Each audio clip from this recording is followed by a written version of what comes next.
Hello BookTube, it's Amy. I have a book that came in the mail today and I thought I'd open it on camera because it's been a little while since we did a book unboxing here, or whatever we want to call it, unboxing, mail haul.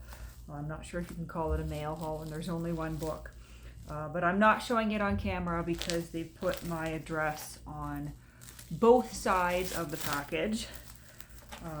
You gotta love these used booksellers because this one, it's in cardboard, but it's wrapped entirely in your garden variety kitchen saran wrap, your kitchen plastic wrap, which is great in these Ottawa and Canadian winters because cardboard would probably end up getting soggy at some point.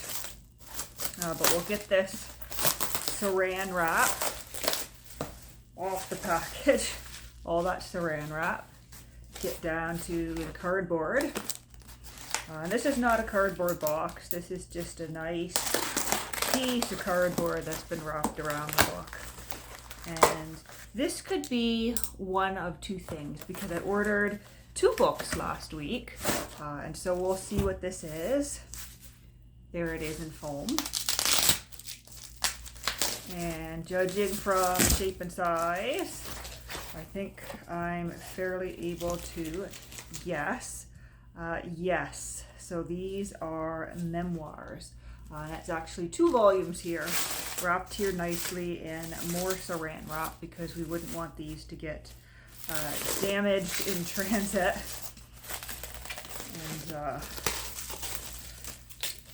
saran wrap is always better than newspaper. Newspaper, of course, is not waterproof, but some people use newspaper to wrap their books for postage, and sometimes you end up with the newsprint ink transferring onto the books and transferring onto your hands. There's 1 volume extricated here, and I think we're just going to tear through this saran wrap. It is a shame, though, that saran wrap cannot be recycled. So 2 volumes, and I ended up ordering these because I was reading an essay by Agnes Repplier where she mentioned this diary, this journal. Now, I was questioning whether I was ordering the actual journal or whether this is some sort of memoir with parts of the journal, and I guess we'll find out. Sometimes you never know what you're going to get when you purchase books that have been translated into English. So these are Memoirs of the Princess de Ligne. And we've got that nice, I think could be a letter H, either that or it's just a fancy flourish. But brown cloth, faded spine, 2 volumes here. And as described, the corners are quite bumped, but I don't care about that. I was just looking for a nice reading copy. Let's see what we have here. There's our title page. And it looks like we have a portrait as the frontispiece. Helene de Ligne, or Ligne.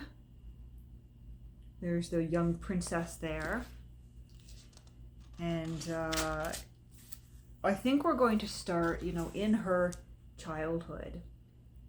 And that's quite lovely, that red ink there.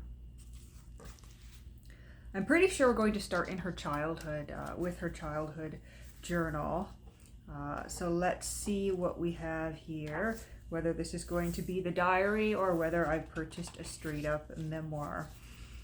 So we have chapters, 3 chapters in the first part. This set is printed in Edinburgh, and there's the second, printed 1887. Let's see. And we have significantly more chapters, chapter 4, all the way up to, let's see, I think there's 12 or 13 chapters in here. But I'm still not able to tell immediately whether this is the journal itself. It could be the diary, just formatted differently. We will open it up a bit and read. Oh, there we go. There's more than 3 chapters in here. The pages are just stuck together. So each volume has chapters labeled starting at chapter 1. There's some more chapters. And so let's check out the introduction. The prominent position assumed by women during the 18th century has always been considered a characteristic trait of that period.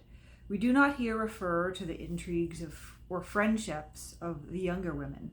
We allude rather to the influence of women of a certain age who as mothers and advisors formed so powerful an element in society. The Vicomte de Seigneur in his book Upon Women gives us a vivid description of the manner in which this feminine influence made itself felt. And so we have a man writing a book on the influence of women. Well, I guess who else would have been writing on the influence of women in the 1880s? Society, he says, was at that time divided into 3 classes. The young women of a certain age, and those elderly ladies who, receiving every consideration and respect, were regarded as the upholders of established principles, and in a great measure the sole arbiters of taste, tone, and fashion. I'm getting to a point where I could be considered a woman of a certain age, certainly by 1880 standards. A young man coming out in society was said to make his debut or first appearance. He was bound to succeed or fail, that is to say, he had to please or displease these 3 classes of women whose sentence determined his reputation, his position in court, his place and rank, and who nearly always made up an excellent match for him. And so this introduction seems to be about good society, women in society. We're talking about various duchesses and princesses, and I think it's eventually going to tell us about these memoirs. Yes, so this is the actual book that I wanted, because here it says, these memoirs, begun by a child of 9 years old and continued till she was 14, commence with her entry into the convent and end on the eve of her marriage.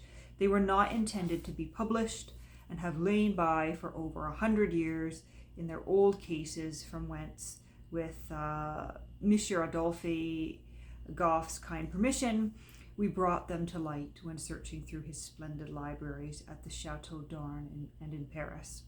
There, amongst the treasures of the 16th century and austere Huguenot authors, bound in black shagreen or dark turkey leather, we found the journals of the little Princess Masalaska, whose bright blue, yellow, and red covers contrasted with those of their sterner neighbors.